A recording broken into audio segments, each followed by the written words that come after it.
Hello everyone, welcome back. International trade में आज के सेशन में हम डिस्कस करेंगे foreign trade and economic growth. Okay, यानी कि किस तरीके से इंटरनेशनल बिजनेस कनेक्टेड है इकोनॉमिक ग्रोथ से।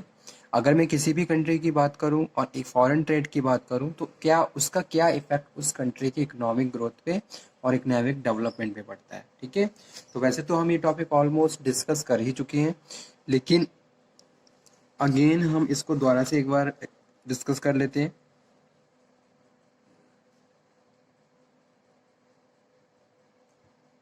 So let's cover today's session.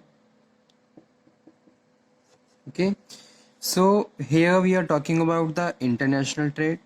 International trade क्या है? Buying and selling of goods and services outside the boundaries of country.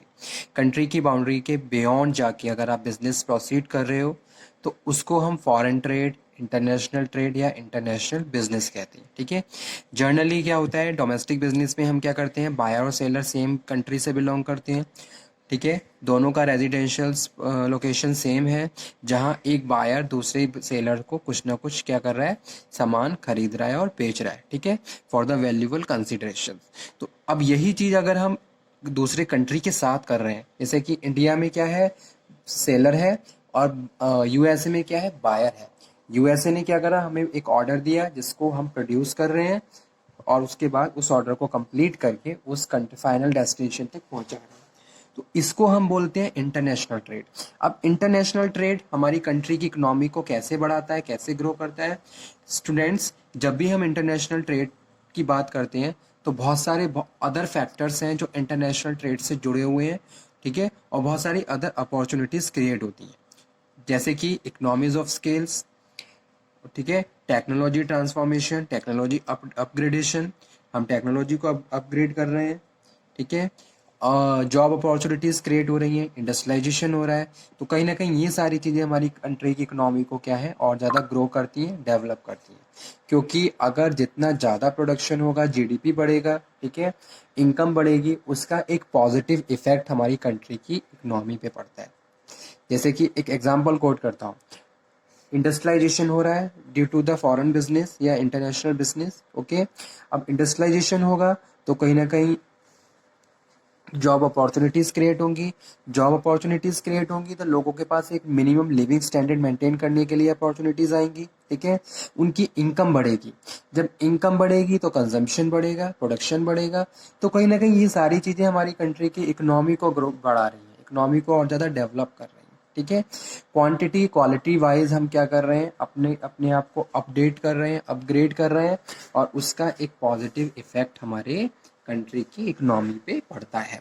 तो वही चीज़ यहाँ पे हम डिस्कस कर रहे हैं कि foreign trade creates number of opportunities where we can say about our economy is growing.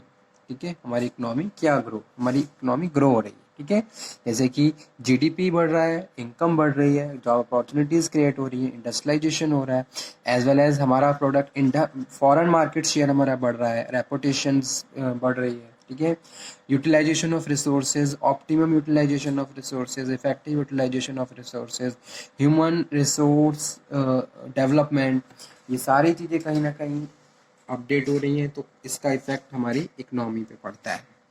Okay, so foreign trade enlarge the market for a country output. Export may lead to increased national output as and may become a engine of growth. Okay, expansion of country foreign trade may energize and otherwise staying economy may lead to on the path of the economic growth and prosperity. Okay, so due to increased foreign demand बढ़ रही है, and foreign demand may lead to large production. ठीक है, large production होगा, bulk में production होगा, जिससे क्या है, and economies of scale, lower unit cost, जिससे क्या हो जाती है, हमारी कॉस्ट डिक्रीज हो जाती है। पहले भी हम ऑलरेडी पढ़ चुके हैं कि अगर हम बल्क में प्रोडक्शन की बात करें, ठीक है, तो कहीं ना कहीं पर यूनिट कॉस्ट क्या हो जाती है, डिक्रीज हो जाती है, और कॉस्ट आपकी क्या है, मेंटेन हो रही है, तो आपको प्रॉफिट होगा। So increased export may also lead to greater utilisation of existing capacities and so reduce the cost, जो भी रिसोर्सेज आपके पास अवेलेबल है आप उनको ही इफेक्टिव तरीके से यूज़ कर रहे हो, which may lead to further increase in the export, जिससे एक्सपोर्ट बढ़ रहा है। Expanding export may provide the great opportunity to employment opportunities, the possibilities of increasing export may also reveal the underlying investment in the particular country, so assist in the economic growth. ठीक है, the foreign trade contribute economic growth.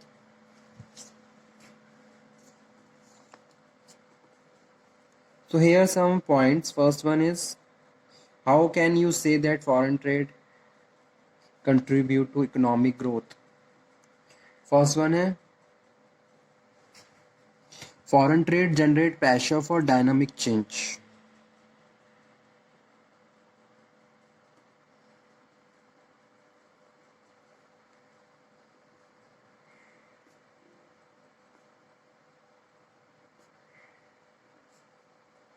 Foreign trade generate pressure for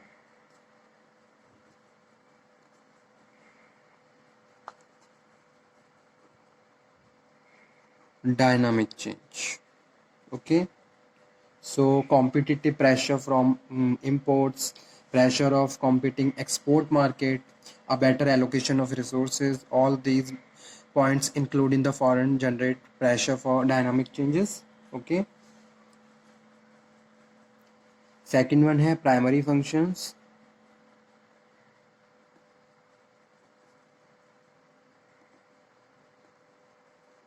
Primary function of foreign trade is to explore mean of procuring import of capital, procuring import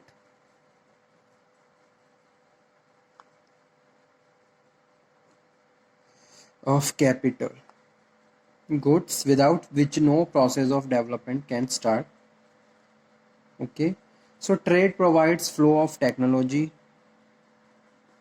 flow of technology, technology क्या हो रही है, flow हो रही है, share कर रहे हैं कंट्री दूसरे कंट्री के साथ, which permit to increase the productivity, जिससे हमारी प्रोडक्टिविटी बढ़ रही है, बेटर तरीके से आप प्रोडक्शन कर पा रहे हो, तो कहीं ना कहीं आपकी कॉस्ट वहाँ पे क्या है, बैलेंस हो सकती है, मेंटेन हो सकती है। ठीक है, और जितना ज़्यादा आप अपग्रेडेशन करेंगे अपने प्रोडक्शन प्रोसेस में, कहीं ना कहीं उतना बेटर तरीके से आप परफॉर्म कर सकते हो और फॉरेन मार्केट में अपने कॉम्पिटिटर्स को कम्पीट कर सकते हो। टेक्नोलॉजी वाइज इनोवेटिव प्रोडक्ट अगर आप इंटरनेशनल मार्केट में लेके जा रहे हो, तो कहीं ना कहीं बेटर तरीके से आप अपने कस्टमर के साथ स्टैंड कर सकते हो। ठीक है, तो कहीं ना कहीं ये सारी चीज़ें अपने आपके बिजनेस के लिए पॉजिटिव रोल प्ले करती है। और फोर्थ है, foreign trade increase most workers welfare, most worker welfare. ठीक है, इट डज नॉट एटलीस्ट जैसे कि अगर हम इन फॉरेन ट्रेड की बात कर रहे हैं, तो जब भी हम किसी फॉरेन बायर के ऑर्डर को कंप्लीट करते हैं, तो उसकी तरफ से बहुत सारे ऑडिटर्स आते हैं, auditors come and check the all provisions related to the factory act 1948, companies act 1956 की भी आप जितने भी प्रोविजंस हैं उनको आप कितना फॉलो कर रहे हो। ठीक है, according to your government instruction and the provisions, how much you are applying the that provisions and follow that provisions and run your factory or organizations. So all these things can test and checked by the auditors. So this is also done by the buyers, buyer की side से ये सारी चीज़ें proceed करवाई जाती हैं। ठीक है, ताकि ट्रांसपेरेंसी के साथ काम हो, प्रॉपर वर्क हो।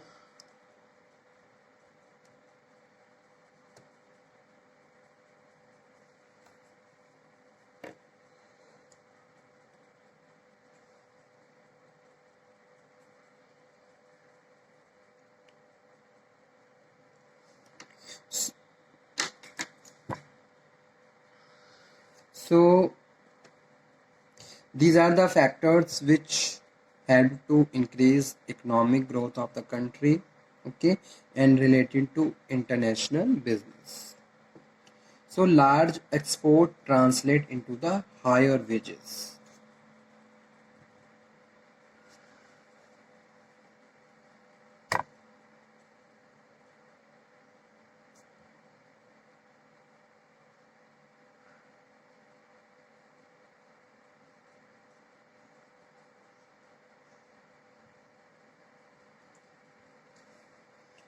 So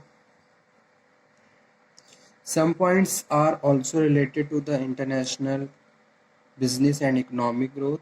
First one है factor endowments. Most of today's developing countries are much less endowed to the natural resources except for petroleum exporting countries than were the western countries during the 19th century. ठीक है, तो यहाँ पे हम resources की बात कर रहे हैं, जो भी रिसोर्सेज हर कंट्री के पास अवेलेबल हैं. That is also a very important reason to include in and participate in the international business. Second one है population growth. Most of the days developing countries are overpopulated जैसे कि India. This means to the major portion of increase in the output of the food and raw materials is absorbed domestically. ठीक है, अपनी हम market की demand को satisfy करने के लिए मोस्टली चीज़ों को प्रोड्यूस करते हैं, तो उसकी वजह से भी कहीं ना कहीं एक इफेक्ट, नेगेटिव इफेक्ट पड़ता है हमारी इकोनॉमी पे, हम एक्सपोर्ट कम कर पाते हैं. So leaving and very little if any export surplus. जो थर्ड वन है factor mobility. There is a much less flow of capital in the developing countries today than observed in the 19th century. At the same time, there is a outflow of skilled labor from the such countries in the fairly large scale. Neglect of agriculture. Finally, until recently, developing nations have somewhat neglected their agriculture in the favor of the rapid industrialization. So this has been hampered then export growth in the particular and the developed prospect in the journal, because workers are also consumers. Trade bring immediate gain through the product of imports. Okay, so these are the important points which are related to the international business and the economic growth. Some number of things are connected to each other because due to the business, international business increase economic growth is in the favor of the country. So okay student, thank you very much.